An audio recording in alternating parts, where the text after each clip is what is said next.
Hello everybody. पिछले video में हम लोगों ने देखा था चेन सर्वे। आज का वीडियो में हम आपको बताएंगे कि हॉरिजॉन्टल एंगुलर मेजरमेंट कैसे किया जाता है। एंगुलर मेजरमेंट हमारा कंपास सर्वे के द्वारा किया जाता है और एंगुलर मेजरमेंट में या तो किसी भी मेरिडियन से हॉरिजॉन्टल एंगल का मेजरमेंट को हम बोलते हैं एंगुलर मेजरमेंट। अब यहाँ पर मेरिडियन दो प्रकार की रहती हैं, एक ट्रू मेरिडियन रहता है और एक मैग्नेटिक मेरिडियन रहता है। ट्रू मेरिडियन उस मेरिडियन को कहते हैं जो हमारा पृथ्वी की सतह पर स्थित नॉर्थ पोल और साउथ पोल को मिलाने वाली प्रत्येक रेखा ट्रू मेरिडियन कहलाती है और उस पर स्थित नॉर्थ जो है उसको हम ट्रू नॉर्थ कहते हैं। इसी तरह से मैग्नेटिक मेरिडियन किसी भी चुंबक के द्वारा दिखने वाली रेखा को हम मैग्नेटिक मेरिडियन कहते हैं और इसके सापेक्ष अगर हम कोई भी एंगल का मेजरमेंट करते हैं तो उसको हम बोलते हैं मैग्नेटिक मेरिडियन। और इसी प्रकार से ट्रू मेरिडियन के सापेक्ष हम जिस भी एंगल का मेजरमेंट करते हैं उसको हम बोलते हैं ट्रू बियरिंग। अब ट्रू बियरिंग और मैग्नेटिक बियरिंग का जो भी डिफरेंस आता है उसको हम बोलते हैं मैग्नेटिक डिक्लिनेशन। मैग्नेटिक डिक्लिनेशन को अपन इस प्रकार से समझ सकते हैं, अगर मान लीजिए आपका ये ट्रू नॉर्थ हो और ये मैग्नेटिक नॉर्थ हो,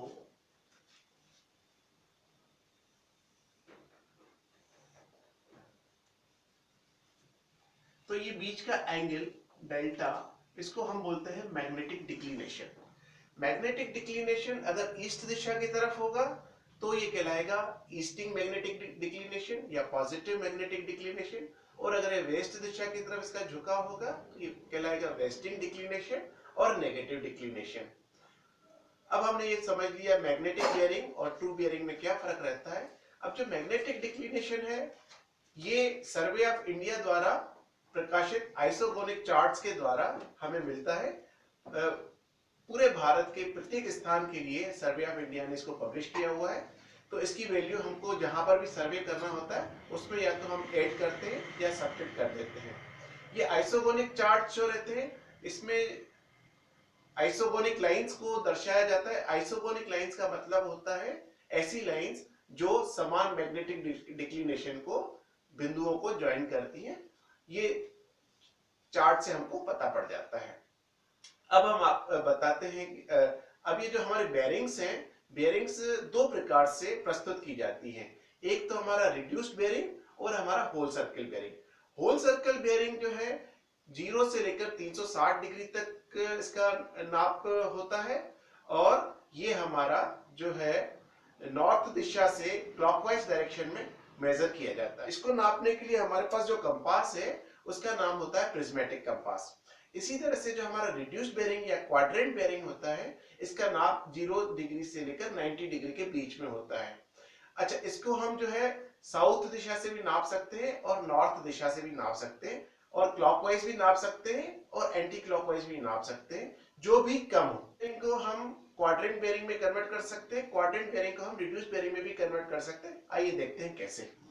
ये होल सर्कल बेयरिंग, ये नॉर्थ, मान लीजिए हमारा कोई लाइन ए बी, इसका होल सर्कल बेयरिंग है थीटा डिग्री।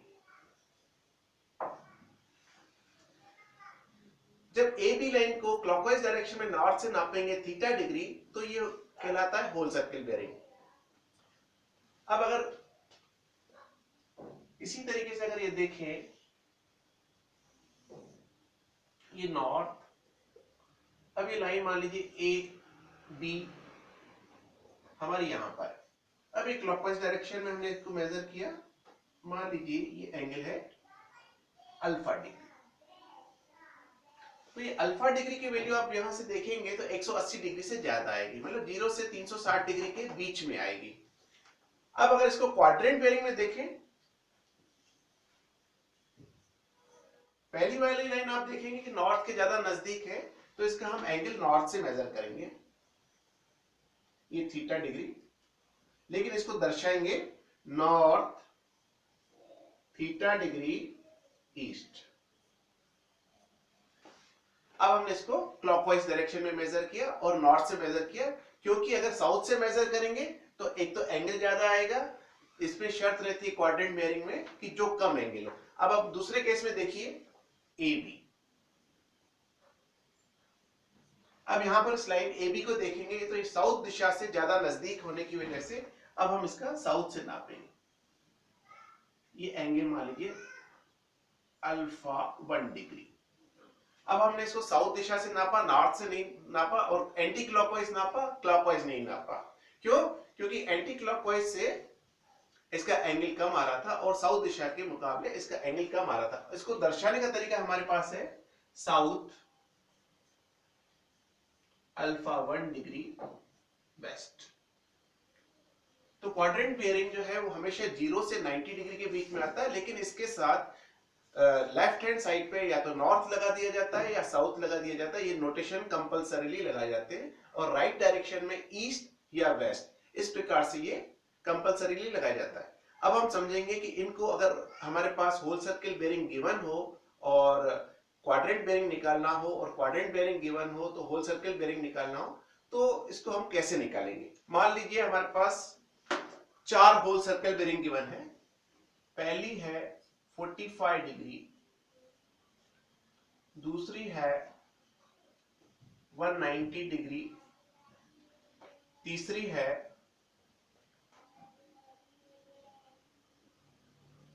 260 डिग्री और चौथी है आपकी 330 डिग्री। पहला केस लीजिए।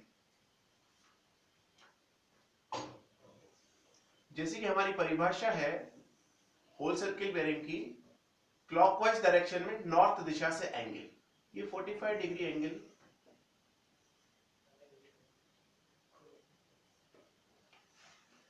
ये होल सर्कल बेयरिंग हमने इसको दिखा दी 45 डिग्री। ये बाकी दिशाएं बीच में दर्शा दे, ईस्ट वेस्ट साउथ। अब इसको क्वाड्रेंट बेयरिंग में कन्वर्ट करना है तो हमको कुछ इसमें ज्यादा हमको मेहनत नहीं करना पड़ेगी। इसके क्वाड्रेंट्स के नाम रहते हैं, नॉर्थ ईस्ट को फर्स्ट क्वाड्रेंट कहते हैं, साउथ ईस्ट को सेकंड, साउथ वेस्ट को थर्ड और नॉर्थ वेस्ट को फोर्थ। अब जैसे कि यहां दिख रहा है हमारा जो पहला बेयरिंग है होल सर्कल बेयरिंग, ये फर्स्ट क्वाड्रेंट में आ रहा है। अब जब फर्स्ट क्वाड्रेंट में आया और अगर हम क्वाड्रेंट बेयरिंग की डेफिनेशन देखें, क्वाड्रेंट बेयरिंग की डेफिनेशन के हिसाब से इसका एंगल नॉर्थ या साउथ से क्लॉकवाइज या एंटी क्लॉकवाइज जो कम हो। तो यहाँ पर अगर हम देखेंगे तो ये लाइन नॉर्थ के नजदीक है बनिस्बत साउथ के। साउथ से ये दूर पड़ेगा, साउथ से एंगल इसका ज्यादा आएगा और नॉर्थ से एंगल कम आएगा। तो इस केस में ये नॉर्थ से सेम रहेगी और इसको हम लिखेंगे नॉर्थ 45 डिग्री ईस्ट। अब दूसरा केस लीजिए। अब दूसरे केस में आप देख रहे हैं कि हमारा जो है बेयरिंग 190 डिग्री, 190 डिग्री, यहां 180, 190 डिग्री, ये हमारा नॉर्थ से क्लॉकवाइज डायरेक्शन में 190 डिग्री है। और ये बेयरिंग हमारा थर्ड क्वाड्रेंट में आ रहा है। थर्ड क्वाड्रेंट में आप देखेंगे ये मेजरमेंट, अब हमको ये वाला एंगल चाहिए, क्वाड्रेंट बेयरिंग के हिसाब से हमको ये वाला एंगल चाहिए।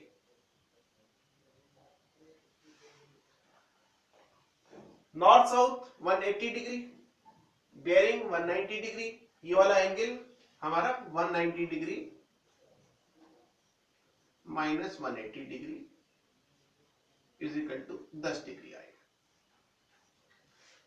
और क्योंकि साउथ से वेस्ट की तरफ है तो इसका आंसर आएगा south 10 degree west.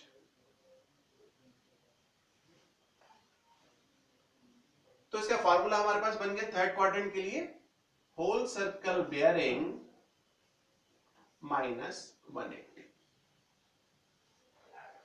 Second quadrant का भी एक एग्जांपल ले लेते हैं।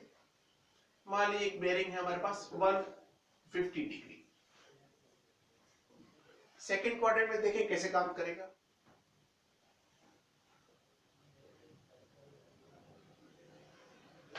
ये मान लीजिए 150 डिग्री है। अब हम इस लाइन को देखेंगे तो साउथ दिशा से हमको ये वाला एंगल चाहिए जो कम है।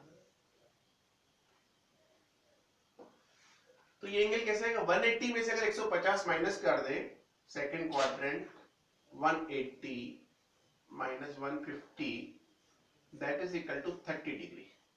और इसको हम लिखेंगे कैसे? South 30 degree east. तो ये हमारा सेकंड क्वाड्रेंट के लिए फार्मूला हो गया 180 minus WCB is equal to R। ऐसे ही फोर्थ क्वाड्रेंट में आपका 330 डिग्री वाला एंगल लिखिए। ये 330 डिग्री।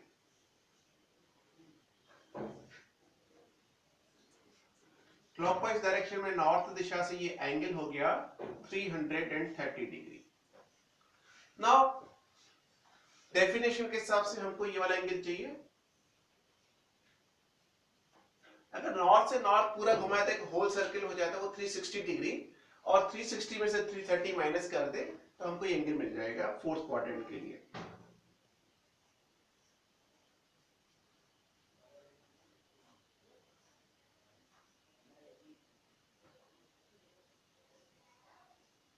और आंसर लिखेंगे नॉर्थ 30 डिग्री वेस्ट।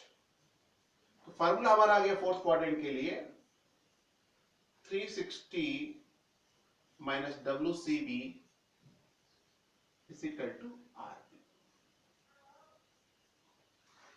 तो आप देखेंगे इस तरीके से अगर हमारे पास होल सर्किल बेयरिंग गिवन हो तो हम रिड्यूस बेयरिंग निकाल सकते हैं, और रिड्यूस बेयरिंग गिवन हो तो हम होल सर्किल बेयरिंग निकाल सकते हैं। लेकिन चारों क्वाड्रेंट के लिए फार्मूला हमारा अलग अलग लगेगा। ट्रेवर्सिंग का मतलब होता है ट्रेवर्स बनाने की प्रक्रिया, और ट्रेवर्स का मतलब होता है रेखाओं को जोड़ने से बनी हुई श्रृंखला। अब ट्रेवर्स हमारे दो प्रकार के रहते हैं, एक तो ओपन ट्रेवर्स,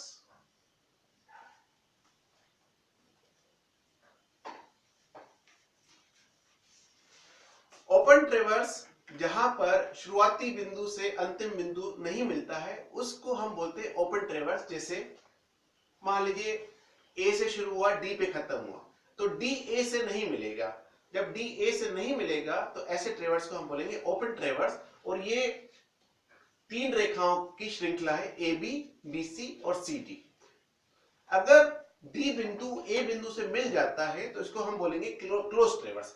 देखिए कैसे, A B, B C, C D और डी ए, डी बिंदु ए बिंदु से वापस मिल गया तो इसको हम बोलेंगे क्लोज ट्रेवर्स। बियरिंग का एक वर्गीकरण फोर बियरिंग और बैक बेयरिंग भी होता है। फोर बेयरिंग ऐसी बेयरिंग को बोलते हैं जो ट्रेवर्स की दिशा में मेजर की जाती है, और बैक बेयरिंग ऐसी बेयरिंग को बोलते हैं जो ट्रेवर्स की उल्टी दिशा में मेजर की जाती है। मान लीजिए अब हमारा ट्रेवर्स ए से बी, बी से सी, सी से डी चल रहा है। अब अगर ए से बी का मेजरमेंट किया जाए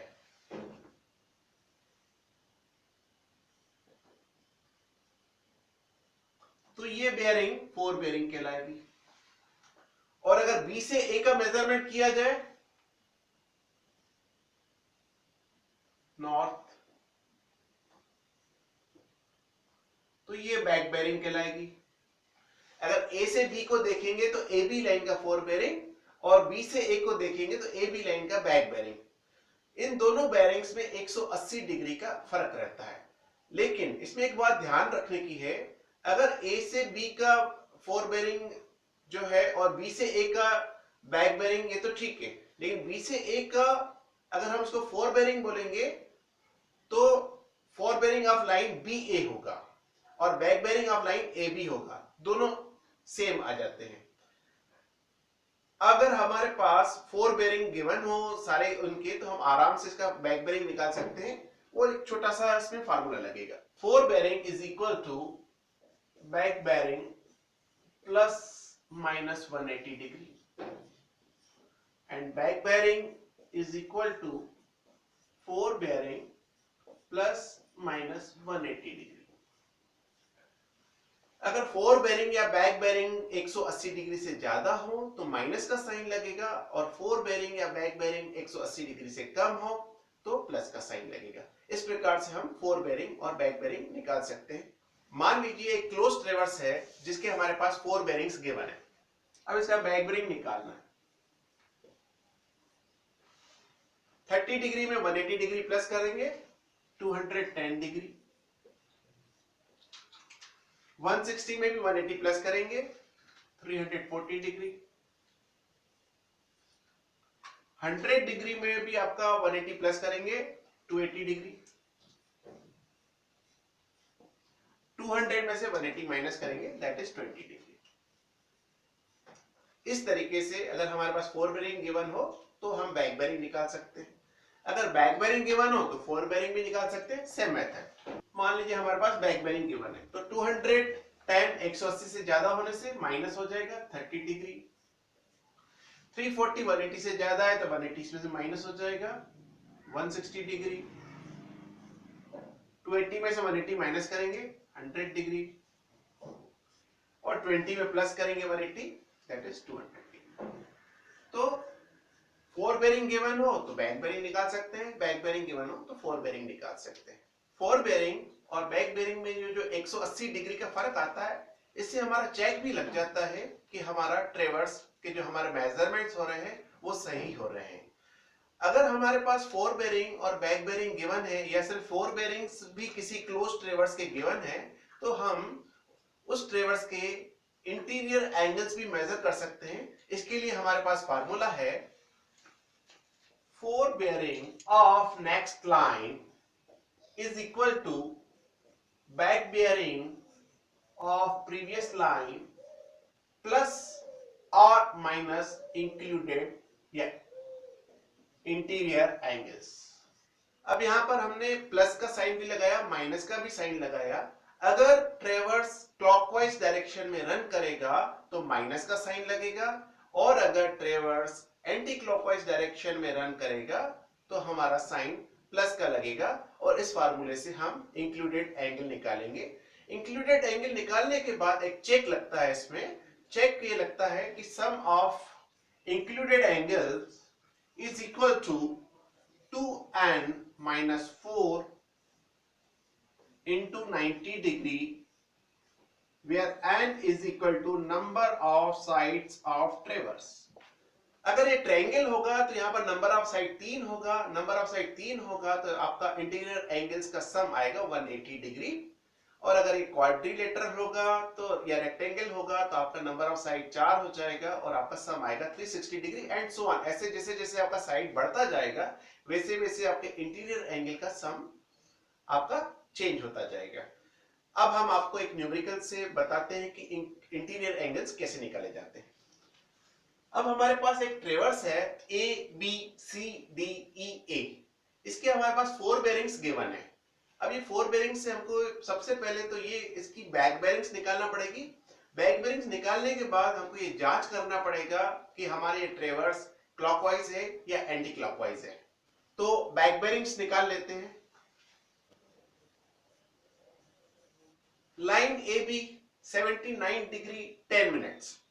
Now 79 degree 10 minutes is less than 180, तो यहां पर हम 180 प्लस करेंगे। लाइन BC 120 डिग्री 20 मिनट्स, ये भी 180 डिग्री से कम है तो यहां पर हम 180 प्लस करेंगे और 300 डिग्री 20 मिनट बैक बेरिंग निकलेगी। लाइन CD 226 डिग्री 12 मिनट, ये 180 से ज्यादा है, इसमें से हमको 180 माइनस करना पड़ेगा तो इसका बैक बेरिंग आएगा 46 degree 12 minute. Line DE 285 degree 25 minutes, ये भी 180 से ज्यादा है, यहां भी हमको 180 माइनस करना पड़ेगा। अब बची लाइन EA भी 180 से ज्यादा है, 335 डिग्री 60 मिनट्स है, तो इसमें से हमको 180 माइनस करना पड़ेगा और हमारा निकलेगा इसमें 155 डिग्री 60। तो अब हमारी बैक बेरिंग्स निकल गई। अब हम इसको देखना पड़ेगा कि हमारे जो ट्रेवर्स है ये क्लॉकवाइज है या एंटी क्लॉकवाइज है। अब ये निर्धारित करने के लिए कि ट्रेवर्स क्लॉकवाइज है या एंटी क्लॉकवाइज है, हमको 3 या 4 बिंदु बना के देखना पड़ेंगे कि ट्रेवर्स किस दिशा में चल रहा है। सबसे पहले पॉइंट ए, ए पे मेरिडियन बनाए नॉर्थ। अब ए का बेयरिंग है 79 डिग्री 10 मिनट। ये 79 डिग्री 10 मिनट का एक एंगल पे लगभग अंदाज से लाइन को आगे बढ़ा दे, ए पॉइंट से 79 डिग्री 10 मिनट पे आगे बढ़ा दे। बी पॉइंट पे फिर से मेरिडियन बनाइए, ये बी बिंदु नॉर्थ। अब बी बिंदु पे नॉर्थ को देखिए और बी का बेयरिंग बनाइए। अब बी का बेयरिंग 120 डिग्री 20 मिनट, ये 120 डिग्री 20 मिनट सी पॉइंट पे। अब फिर आप सी पे बनाइए नॉर्थ। अब सी का बेयरिंग देख के नॉर्थ से सी का बेयरिंग प्लॉट कीजिए। सी का बेयरिंग है 226 डिग्री 12 मिनट।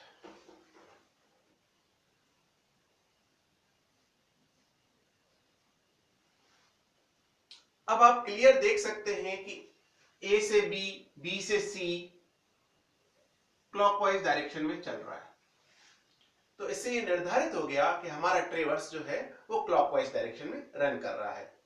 जब ट्रेवर्स क्लॉकवाइज डायरेक्शन में रन करता है तो हमारे जिस फार्मूले में fore bearing of next line is equal to back bearing of previous line minus included angles for clockwise traverse।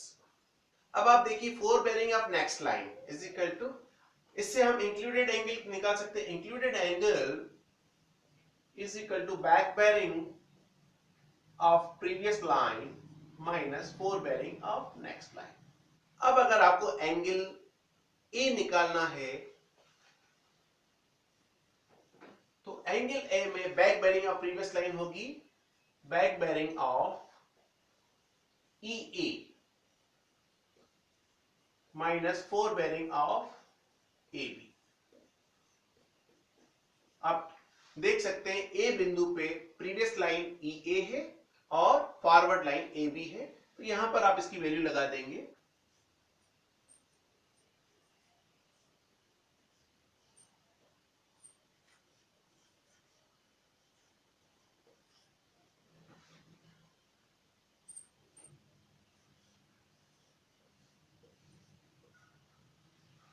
इसी तरह से आप बाकी एंगल भी निकालेंगे। एंगल बी,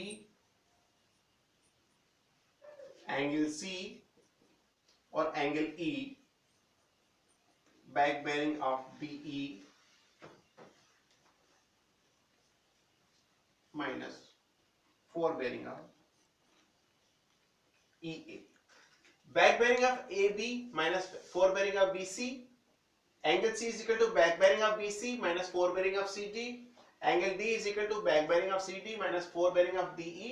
और angle E is equal to back bearing of DE minus 4 bearing of EA.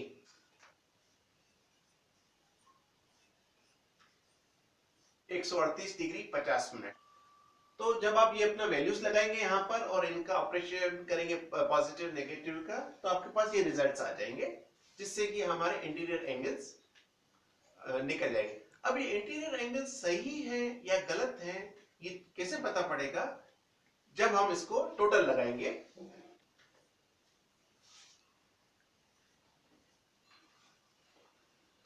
और एक पेंटागन के इंटीरियर एंगल्स का सम भी 540 डिग्री होता है। तो इससे हमको ये पता पड़ता है कि हमने जो एंगल्स निकाले वो सही निकाले हैं। तो ये तो एक आइडियल केस था जिसमें हमको सम 540 डिग्री मिल गया और हमने पता कर लिया कि हमारा जो है ट्रेवर्स की कैलकुलेशन भी सही है और हमारा ट्रेवर्स भी सही है।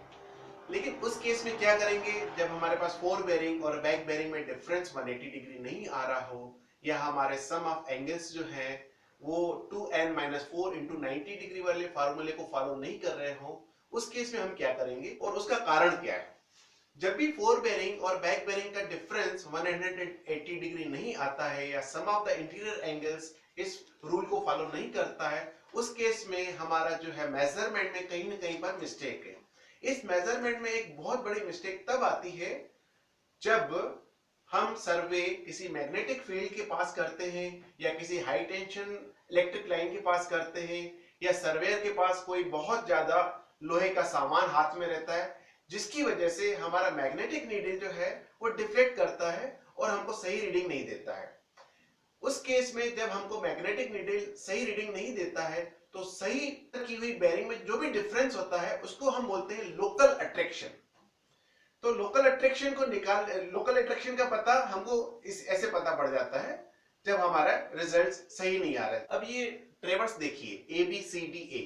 अब यहां पर आप देखेंगे फोर बेरिंग और बैक बेरिंग के बीच में जो डिफरेंस है वो 180 डिग्री नहीं है। इससे हमें ये पता पड़ता है कि इसके मेजरमेंट में कहीं ना कहीं पर किसी न किसी स्टेशन पर लोकल अट्रैक्शन है जिसको कि हमको निकालना पड़ेगा। इसके लिए हमें क्या करना है, इसमें सारी लाइनों को चेक करना है। हो सकता है किसी एक लाइन का या एक से अधिक लाइनों का जो डिफरेंस हो 180 डिग्री से के बराबर है। लेकिन लाइन CD को अगर हम देखें तो लाइन CD का जो फोर बेरिंग और बैक बेरिंग का डिफरेंस है वो एग्जैक्टली 180 डिग्री है। इसका मतलब ये हुआ कि हमारा स्टेशन C और स्टेशन D यहाँ पर लोकल अट्रैक्शन नहीं है। इसका मतलब ये भी होता है स्टेशन C और स्टेशन D से हमने जो भी मेजरमेंट लिए हैं वो सही है।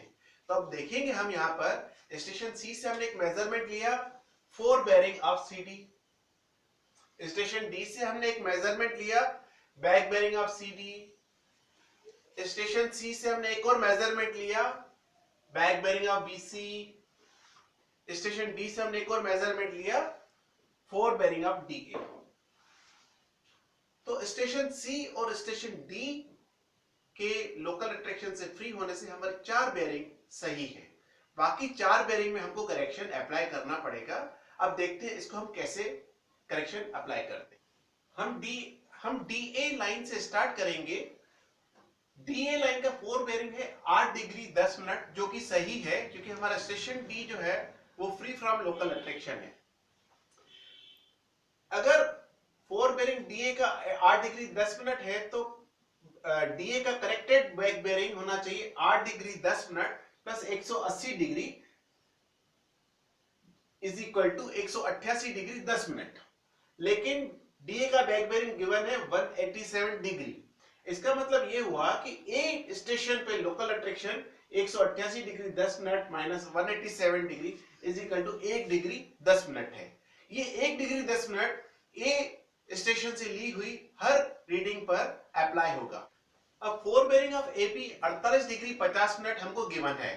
अब यहां पर हम 1 डिग्री 10 मिनट का पॉजिटिव करेक्शन लगाएंगे। लोकल अट्रैक्शन जो A पर है 1 डिग्री 10 मिनट, ये AB की फोर बेरिंग में लगाएंगे तो 50 डिग्री आ जाएगा इसका सम। अगर करेक्टेड फोर बेरिंग AB की 50 डिग्री आई तो करेक्टेड बैक बेरिंग AB का होना चाहिए 50 plus 180 that is equal to 230। लेकिन बैक बेरिंग हमको दिया हुआ है 230 डिग्री, बैक बेरिंग हमको AB का दिया हुआ है 232 डिग्री। तो इन दोनों का जो डिफरेंस है लोकल अट्रैक्शन वो B पे आएगा -2 डिग्री, जो कि B से लिए हुए हर स्टेशन पर हमको -2 डिग्री लगाना पड़ेगा। फोर बेरिंग ऑफ BC हमको गिवन है 130 डिग्री 50 मिनट्स। अब यहाँ पर लोकल अट्रैक्शन का करेक्शन लगाना पड़ेगा हमको -2 डिग्री का। ये करेक्शन अगर अप्लाई करते हैं तो हमारा जो बैक फोर बेरिंग BC का आ जाएगा 130 degree 50 minutes -2 degree that is equal to 128 degree 50 minutes. अब 128 डिग्री 50 मिनट्स के अगर करेक्टेड फोर बेरिंग है तो हमारा करेक्टेड बैक बेरिंग BC का आना चाहिए 128 degree 50 minutes plus 180 degree that is equal to 308 degree 50 minutes. अब यहाँ पर हम देखेंगे तो हमने पहले ही प्रेडिक्ट कर दिया था कि इसका जो बैक बेरिंग है वो 308 डिग्री 50 मिनट्स करेक्ट है।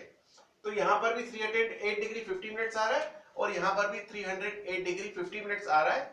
ऐसे ही करके हमारे पास ये चेक लग गया कि हमने जो कैलकुलेशंस की हैं वो एकदम सही है। तो इस तरीके से हम एक लोकल अट्रैक्शन का जो इफेक्ट पड़ता है उसको हम निकालते हैं। आई होप बच्चों आपको आज ये हमारा नया वीडियो पसंद आया होगा और आपने जरूर कुछ नया सीखा होगा। हम जल्दी ही अपने नए वीडियो में आपसे फिर मिलेंगे। Thank you for watching us.